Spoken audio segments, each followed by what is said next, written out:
દુખાવામાં doctor ગરમ શેક કરવો જોઈએ કે ઠંડો શેક કરવો જોઈએ?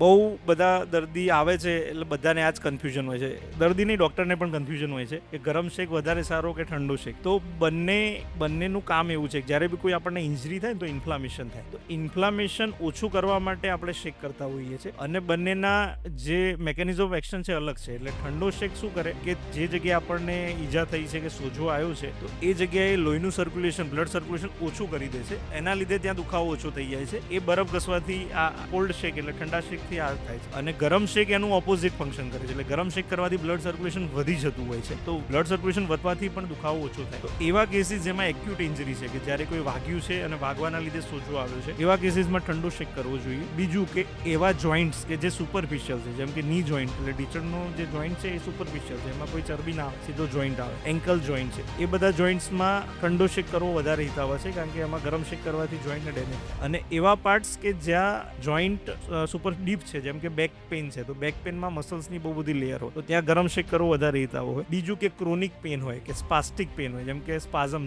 શરીર જકડાઈ ગયું છે, કમર જકડાઈ ગઈ છે, લાંબા ટાઈમથી દુખાવો થતો હોય, એના લીધે શરીર સાંધા જકડાઈ જાય, જેમ કે શોલ્ડર પેન છે, એવા કેસીસમાં ગરમ શેક વધારે ઇફેક્ટિવ હોય છે. એટલે બંનેની મેકેનિઝમ અલગ છે. અમુક એવી ઇન્જરીઝ છે જેમાં બંને કામ કરતા હોય છે, જેમ કે એડીનો દુખાવો. તો એડીના દુખાવામાં આપણે અલ્ટરનેટ શેકની એડવાઇસ કરતા હોય, હોટ એન્ડ કોલ્ડ કમ્પ્રેશન, એટલે શરૂઆતમાં ગરમ પછી ઠંડો શેક. એ જ રીતે એક્સરસાઇઝ કે જેમ કે યંગ પેશન્ટ્સ હોય એમને એક્સરસાઇઝ કરતા પહેલા હોટ કમ્પ્રેશન એટલે ગરમ શેક કરવો જોઈએ, જેમ કે આપણે કહીએ વોર્મઅપ કરવું પડે એટલે ગરમ શેક. અને એકવાર એક્સરસાઇઝ કરી લો છો એના પછી ઠંડો શેક કરવો જોઈએ, આઈસ એપ્લિકેશન. એટલે દરેકનું એક મેકેનિઝમ છે, બંને ઇફેક્ટિવ છે, પણ કયા કેસમાં કરવો એ વધારે ઇમ્પોર્ટન્ટ છે.